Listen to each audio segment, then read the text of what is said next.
bienvenue à vous. Alors aujourd'hui on est ensemble pour parler du mois de janvier 2025. Tout d'abord, laissez-moi vous souhaiter une très belle année 2025. Et justement, dans cette vidéo, je vais bien sûr vous parler principalement du mois de janvier, astralement parlant, vous le savez, donc le côté des astres en tant qu'astrologue. Et ensuite, je prendrai donc la lecture des cartes pour vous donner la guidance de janvier. Mais avant cela, je vais vous donner une petite ouverture, une petite fenêtre sur votre année 2025.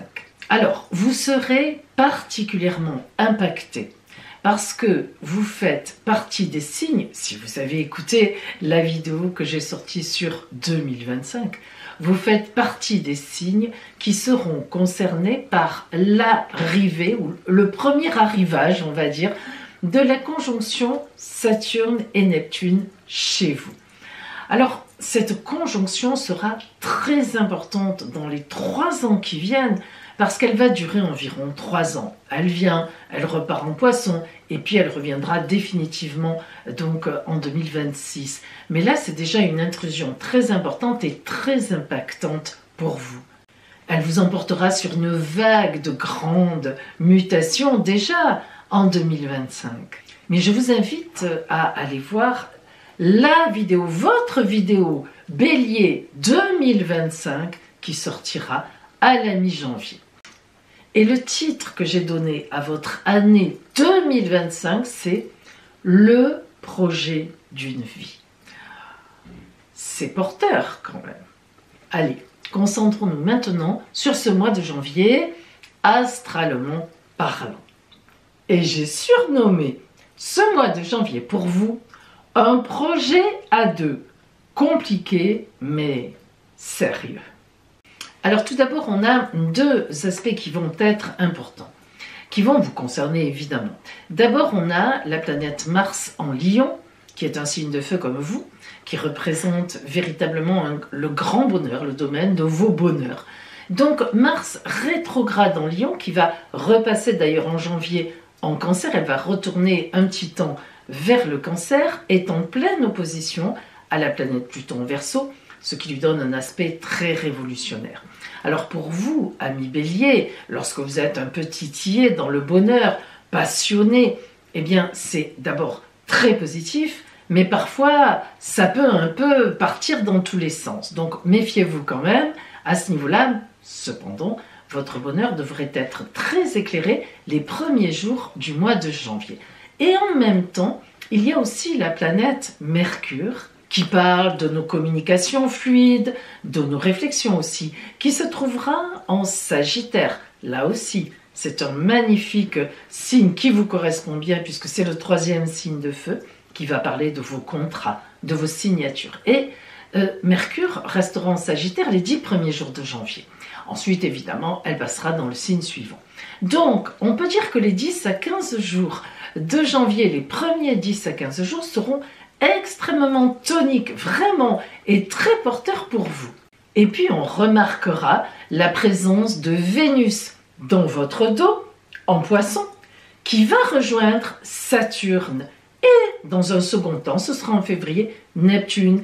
Donc déjà, il y a aussi Saturne dans votre dos, et la conjonction qui va se produire aux environs de la mi-janvier entre Saturne et Vénus en Poisson derrière vous, montre que vous avez dans votre tête une idylle amoureuse qui ne demanderait peut-être, dans un futur proche, qu'à éclore, n'est-ce pas?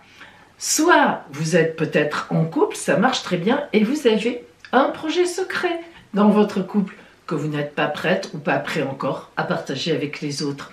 De toute façon, la présence de Vénus dans votre dos avec Saturne montre des bases solides en amour, voire peut-être en relationnel, mais je pencherai plutôt pour le côté amour, bonheur en amour, et donc, eh bien, certaines passions aussi, évidemment. Le point de vigilance que vous pourriez avoir ce mois-ci, c'est attention à vos paroles, voire à vos gestes, parce que Mars étant votre planète, elle est vraiment opposé à Pluton les premiers jours du mois de janvier, ça peut faire de sacrées étincelles énormes. C'est un aspect révolutionnaire qui va vraiment vous impacter parce qu'en plus Mars, c'est votre planète. Alors attention à vos paroles, à vos colères. C'est possible que vous ayez quelques colères dépassées complètement par cet aspect très puissant. Ne traduisez pas cela en colère. Traduisez cela en passion et puis essayez de garder un certain calme. C'est toujours mieux que de dire des paroles qui dépassent la pensée ou qui ne sont pas à dire, après on regrette. Voilà, c'est le petit point d'attention, tellement excité en ce mois de janvier, en tout cas les 15 premiers jours, Bélier, qu'il ne faudrait pas dépasser la norme. Voilà, ce serait quand même mieux. Allez, maintenant, on va voir pour vous la parole des oracles qui vient compléter tout ceci.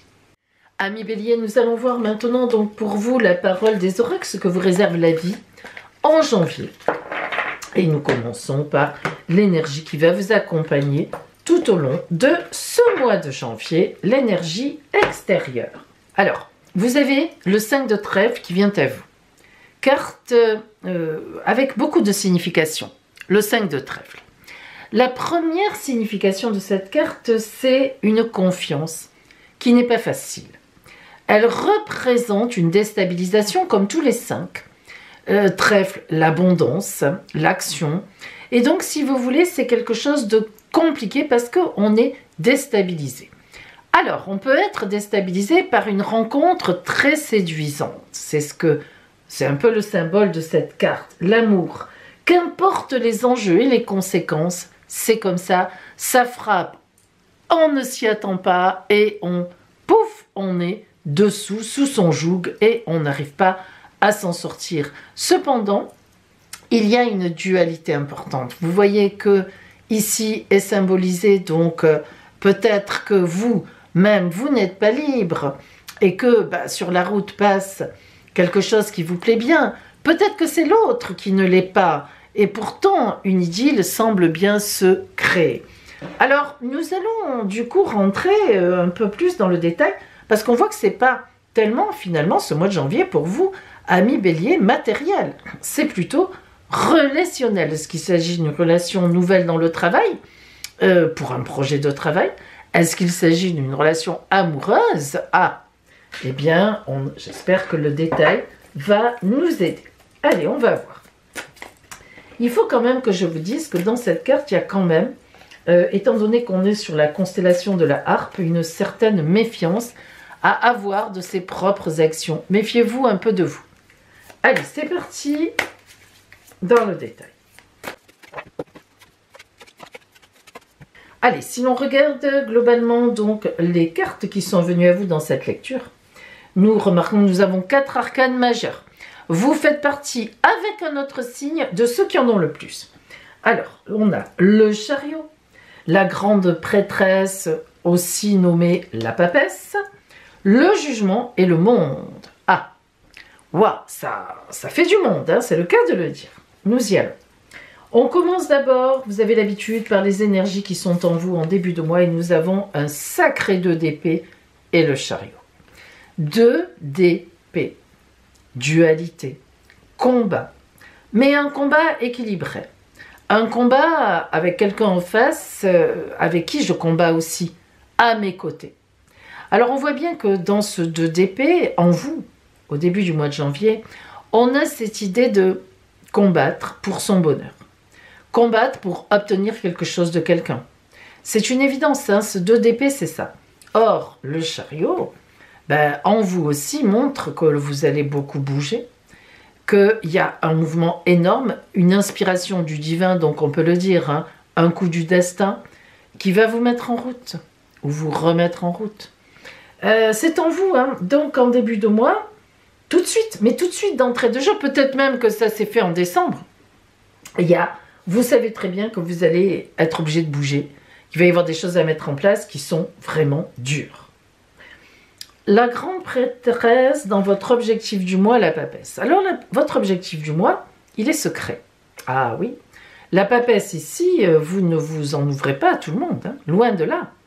La papesse, elle conserve en son cœur ses affaires, Elle a une clé à la ceinture qu'elle sortira dans quelque temps, mais c'est pas en janvier. Donc on voit bien que vous cachez quelque chose, il y a un secret que vous gardez et une gestation. Vous vous préparez à cet objectif. Vous avez un objectif, on ne sait pas lequel, mais vous vous y préparez, sûrement en lien avec cette dualité, avec peut-être une rencontre qui date de décembre ou de vraiment, mais du tout début du mois. Dans les complications, la reine d'épée. Eh oui, ce sont des combats pour vraiment pour se battre. Là, c'est un combat pur qui complique la situation. Vous savez très bien que ça ne va pas être simple. Alors, c'est une situation, est-ce que vous voulez partir de votre entreprise et aller ailleurs? Bon, moi, je ne pense pas trop à ça, hein, franchement, mais ça pourrait. Mais la reine d'épée, c'est un combat. C'est la décision que vous prenez là, que vous cachez justement, parce que vous savez qu'il va y avoir de la bagarre. À droite, ce qui vous aide, ce qui vient, ce qui est un support. Le jugement, c'est mon arcane préféré si vous me connaissez, mais c'est quoi le jugement? Le jugement, c'est lève-toi et le ciel viendra à toi. Aide-toi, le ciel t'aidera. Mais le jugement, ça veut dire que vous étiez morte, entre guillemets, dans une situation qui ne vous convenait plus, vous décidez qu'il y en a assez, vous vous levez, et c'est cette rencontre qui, justement, à ce moment-là, cette nouvelle annonce, cette nouvelle route qui vient vous chercher. C'est pas pour rien. On voit bien que c'est concomitant. C'est ça que j'aime dans cette carte, c'est que je me lève, on m'appelle, mais à la fois, au moment où on allait m'appeler, j'allais me lever. Donc pour moi, c'est une rencontre qui change quelque chose. Pourquoi pas au niveau d'un travail? Vous pouvez décider de monter une entreprise avec quelqu'un ou avec un ami qui vous dit « Allez, on y va ». C'est possible. Et ça peut être évidemment une rencontre amoureuse qui remet en cause ce que vous vivez en ce moment. Ou l'autre. À la fin du mois, on a quand même le monde. J'ai envie de dire « Ouah, ouah, ouah, ouah, ouah ». 5 fois comme les lettres de l'amour, le grand bonheur. Donc ça va vite tout ça, hein. Finalement, fin janvier, vous savez exactement où vous allez. Je ne dis pas que vous l'avez déclaré, parce que je ne le vois pas déclaré. Ce sera certainement en février, voire, je ne sais pas, on verra en février. Mais là déjà, on y est là. Hein, enfin, on a déjà les mises en place. Alors le 10 de coupe qui décrit un peu plus la situation, superbe carte. Hein. Amour, dans le foyer, dans la famille. Alors qu'est-ce que ça veut dire? Que vous créez, vous envisagez de créer un nouveau foyer, une nouvelle famille, que vous êtes en couple et que ça se passe très bien et que vous désirez avoir un enfant, ça peut être ça aussi qui déplace tout. Non, non, je ne veux pas d'enfant, on ne veut pas d'enfant. Et puis tac, tout d'un coup, on change d'avis. Waouh, waouh, waouh, ça change tout aussi. On est sur, en fait, si vous voulez, mi bélier ici, on est sur quelque chose de très porteur, mais qui forcément remet en cause quelque chose d'autre. Alors soit une idée de vie qu'on avait jusqu'à présent, soit un couple ou l'autre qui avait un couple jusqu'à présent, soit une rencontre qu'on a faite récemment et qui prend vraiment belle allure. On voit bien qu'il y a des complications, mais à la fois c'est vraiment un coup du destin, quoi. On y est là, on y est. Et alors, on termine avec le 3 de coupe qui représente ici le passage sur le mois suivant. Donc 3 de coupe fin janvier pour passer en février, création à 2, créativité à 2, amour à 2, 1 plus 1 égale 3, le fameux calcul que les mathématiciens reprochent aux spirituels. Et oui, forcément, hein, de 2 êtres, on en fait un troisième, enfin un projet, tout ce que vous voulez. Donc on est en projet vers février, là. Tout n'est... Alors, je pense que ce ne sera pas déclaré en janvier, c'est quoi, hein, bon, mais ça avance, ça avance à grands pas. En tout cas, pour vous, c'est devenu une certitude. C'est ça mon avenir. Hein. On y va. On s'arrange. On s'organise pour qu'il n'y ait pas trop de casse peut-être. Ou tout simplement, pour pas avoir trop peur. C'est faire quoi? On s'engage. Allez. Le côté, on va zoomer sur le relationnel. Je pense qu'on va avoir quand même quelques détails là. Hein, vous voyez? Quelques détails de plus, hein, malgré tout. Alors,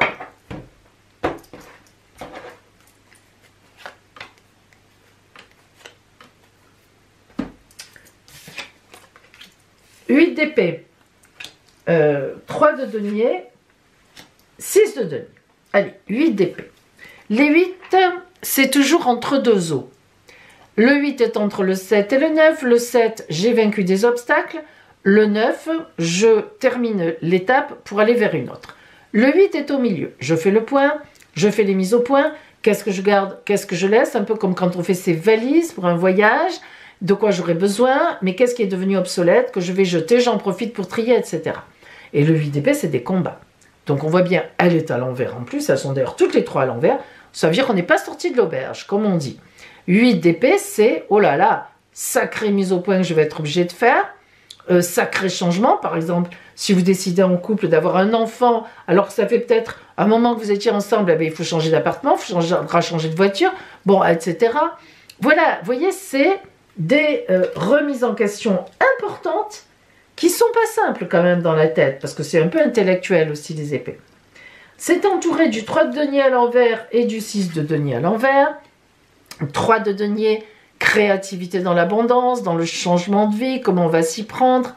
Elle est à l'envers, c'est pas encore net. 6 de denier, quels sont les choix que je vais devoir faire. On l'a dit, je dois déménager ou pas, je m'engage avec quelqu'un ou pas, je quitte cette personne pour aller avec une autre, il faut que l'autre quitte cette personne pour venir avec moi. Bref, le 6 de denier, c'est des choix d'abondance. Donc 3 de denier, abondance, mise en place avec des choix à faire, c'est un peu logique, mais c'est pas simple. Voilà. Mais ça va se faire. Ça va se faire. On va voir la carte conseil pour vous en janvier. Qu'est-ce qui vient à vous? Conseil de l'union sacrée.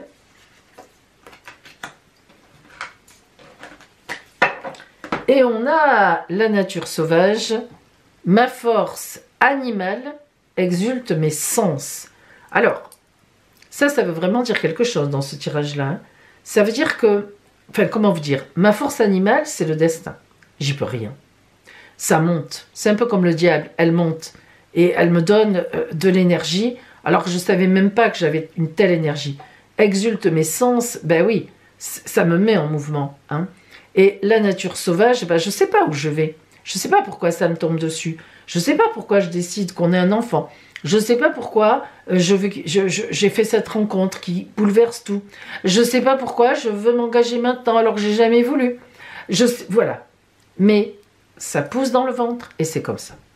Donc là, de toute façon, hein, le jugement, c'est le destin hein, qui frappe. Dans le bon sens, souvent. Hein, parce que là où j'étais, finalement, ça ne marchait plus. Alors, si vous voulez en savoir plus, amis Bélier, d'ailleurs, hein, je vous invite à attendre la sortie à mi-janvier de mes 12 horoscopes pour l'année 25 entière. Chaque signe, on va avoir un visuel sur 2025, de janvier à décembre. Et donc, vous en saurez certainement plus sur, justement, qu'est-ce qui peut se passer, qui comme ça, s'entame aussi fortement dès le mois de janvier pour vous. En attendant, eh bien, allez-y, hein, n'ayez pas peur et passez, malgré tout, tous ces combats, tous ces machins, un bon mois de janvier, je vous le souhaite.